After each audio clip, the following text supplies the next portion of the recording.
सुन्नुहोस् त, प्रथम विश्वयुद्ध जसलाई great war, global war, war to end all war पनि भनिन्थ्यो, तर पछि दोस्रो विश्वयुद्ध भएपछि यसलाई प्रथम विश्वयुद्ध अर्थात् फर्स्ट वर्ल्ड वार भनिएको हो।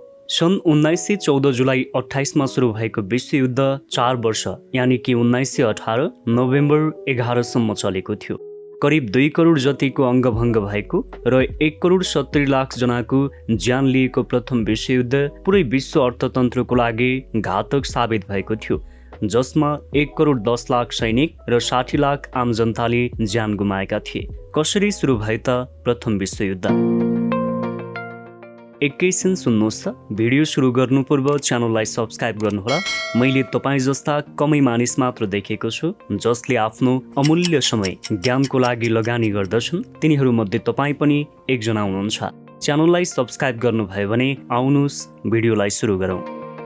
प्रथम विश्वयुद्ध खास गरी 2 पक्षमा लडिएको थियो, जसलाई अलाइड पावर्स र सेन्ट्रल पावर्स भनिन्थ्यो। अलाइड पावर्समा रुस, फ्रान्स, ब्रिटेन, अमेरिका, जापान लगायतका देशहरू थिए भने सेन्ट्रल पावर्समा अस्ट्रो हङ्गेरियन एम्पायर अर्थात् अहिलेका अस्ट्रिया हङ्गेरी जस्ता देश र अर्को अटोमन एम्पायर जसमा अहिलेको टर्की र जर्मन थिए।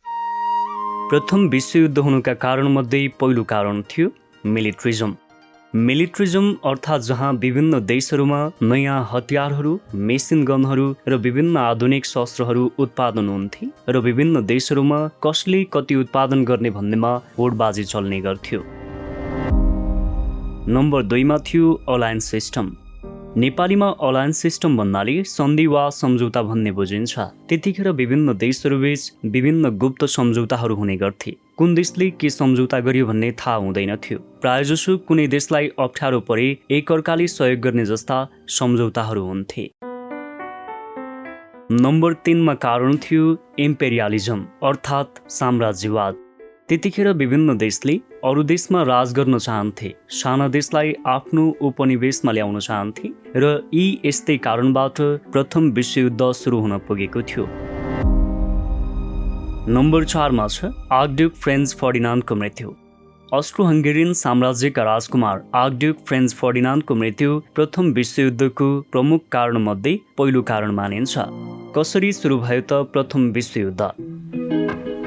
सन् 1914 जुन 28 मा अस्ट्रो हङ्गेरियन एम्पायरका एक्ला राजकुमार आर्कड्युक फ्रेन्च फर्डिनान्ड जब सर्जियो सहर घुम्न गएका थिए, त्यतिखेर ब्ल्याक ह्यान्ड अर्गनाइजेसनका एक मान्छेद्वारा उनको गोली हानेर हत्या गरिएको थियो। त्यस घटनापछि अस्ट्रो हङ्गेरियन एम्पायरका जनतामा आक्रोश देखिन थाल्यो। अस्ट्रो हङ्गेरियनहरूले छिमेकी देश सर्बियालाई चेतावनी दिन थाले, किनभने त्यतिखेर नै बोस्निया राज्यका राजकुमारलाई सर्बियाका अधिकारीहरूले चक्रव्यूह रचेर मारेका थिए। यसै शङ्कामा अस्ट्रो हङ्गेरिया साम्राज्यले जुलाई 1914 मा सर्बियालाई बिना युद्ध आफ्नो कब्जामा आउन भन्यो, तर सर्बियाले मानेन र रुसलाई सहयोग माग्यो। रुसले सर्बियालाई सहयोग गर्नै पर्थ्यो किनकि उनीहरूबीच पहिल्यै गोप्य सम्झौता भएको थियो।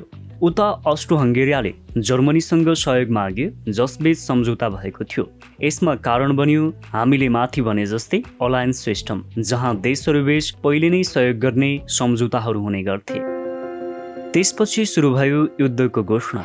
जर्मनी र अस्ट्रो हङ्गेरियाले सर्बियामा आक्रमण गरे। यसको लगत्तै रुसले जर्मनीमा हमला गर्यो। रुससँगै फ्रान्स पनि युद्धमा मुछिन पुग्यो, किनकि रुस र फ्रान्ससँग पनि सम्झौता भएको थियो, जसलाई ट्रिपल एन्टन भनिन्छ। त्यसपछि इटाली पनि सम्झौताकै कारणले अलाइड पावर्स अर्थात् रुस फ्रान्सको पक्षमा लड्न थाल्यो। अगस्त 1914 मा जब जर्मनीले बेल्जियम हुँदै फ्रान्समा हमला गर्यो, ब्रिटेन अर्थात् अहिलेको बेलायतले जर्मनी विरुद्ध युद्धको घोषणा गर्यो, किनभने ब्रिटेन र बेल्जियम बीच पनि सम्झौता भएको थियो, जसलाई ट्रिटी सन्धि भनिन्छ। ब्रिटेनको साथ भएको हुनाले फ्रान्समा घुसे पनि जर्मनीले फ्रान्सलाई हराउन सकेन। तर फेरि पूर्वतिर जर्मनीले रुसका 3 लाख सैनिक मारिदिनाले युद्ध झन् बल्झँदै गयो। यसपछि अटोमन अम्पायर अर्थात् हालको टर्कीले पुरानै दुश्मनीको कारण रुसमा हमला गर्यो। यसले फेरि नयाँ देशहरूलाई युद्धमा हुरल्ने काम गर्यो। त्यसपछि फेरि अटोमन एम्पायरले स्विज नहरमा हमला गर्यो, जुन ब्रिटिस र इन्डिया जोड्ने प्रमुख आधार थियो। यसरी नै लगभग 3 वर्षसम्म जर्मनी र फ्रान्स बीच ट्रेन्चेस ब्याटल भइरह्यो। यसको अर्थ हुन्छ जमिन मुनि खनेर बनाएको नाली जस्ता ठाउँबाट अट्याक र डिफेन्स गर्नु। फेरि सुरु भयो ब्याटल अफ सोम।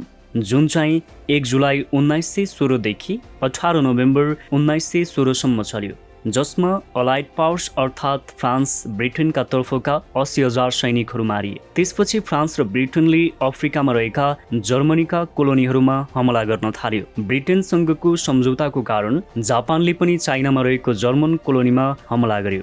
यसरी नै एकअर्का राष्ट्रहरूले आक्रमण गर्दै गए। यही क्रममा जब जर्मनीले आम यात्री भएको पानी जहाजमा 1200 जनाको मृत्यु हुने गरी हमला गर्यो, जसमा आधाभन्दा धेरै अमेरिकी नागरिकहरू थिए, त्यसपछि अमेरिकाले पनि जर्मन विरुद्ध युद्धको भाव राख्न पुग्यो। प्रथम विश्वयुद्धको अन्त्य कसरी भयो त? एकतर्फ अमेरिकाले जर्मनलाई अट्याक गर्न प्रत्येक दिन 10,000 सैनिक पठाउने गर्थ्यो भने अर्कोतर्फ रुसमा क्रान्ति चलिराखेको थियो। जब रुसमा क्रान्ति आयो, त्यसपछि भ्लादिमिर लेनिनको सरकार बन्यो।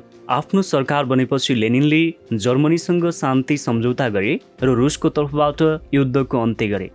अब जर्मनी एक्लै फ्रान्स, ब्रिटेन र अमेरिकासँग जुधिरहेको थियो। अन्त्यमा अलाइड पावर्सको चौतर्फी हमलापछि जर्मनले हार स्वीकार गर्यो र 11 नोभेम्बर 1918 मा जर्मनीले युद्धविराम सम्झौतामा हस्ताक्षर गरेसँगै प्रथम विश्वयुद्धको अन्त्यको घोषणा गरियो। त्यसपछि जर्मनीलाई प्रथम विश्वयुद्धको दोषी ठहराइयो र फाइन तिराइयो, जसको भार जर्मनीले सन् सम्म बेहोर्दै आएको थियो। प्रथम विश्वयुद्धका नतिजाहरू के भए त? विभिन्न साम्राज्यहरूको जस्तै German empire, Austro Hungarian empire, Russian empire आदिको अन्त्य भयो। नयाँ देशहरू अस्ट्रिया, हङ्गेरी, बेलायत, पोल्यान्ड जस्ता देशहरू बने। 17 मिलियन मान्छे अकालमै मरे। विभिन्न खालका रोगहरू फैलिएर 5 करोड जति मानिसको मृत्यु हुन पुग्यो। पुरुषको सङ्ख्या एकदमै न्यून भयो र कतिपय देशहरू ऋणमा डुबे। यो थियो प्रथम विश्वयुद्ध सुरुदेखि अन्त्यसम्मको पुरै इतिहास। यदि तपाईँ दोस्रो विश्वयुद्धको बारेमा पनि जान्न चाहनुहुन्छ भने हाम्रो च्यानल सचदेव छेत्रीलाई सब्स्क्राइब गर्नुहोला। तपाईँलाई यो जानकारी कस्तो लाग्यो कमेन्ट गर्नुहोला। तपाईँ र मेरो भेट अर्को नयाँ भिडियोको साथमा हुनेछ। नमस्कार।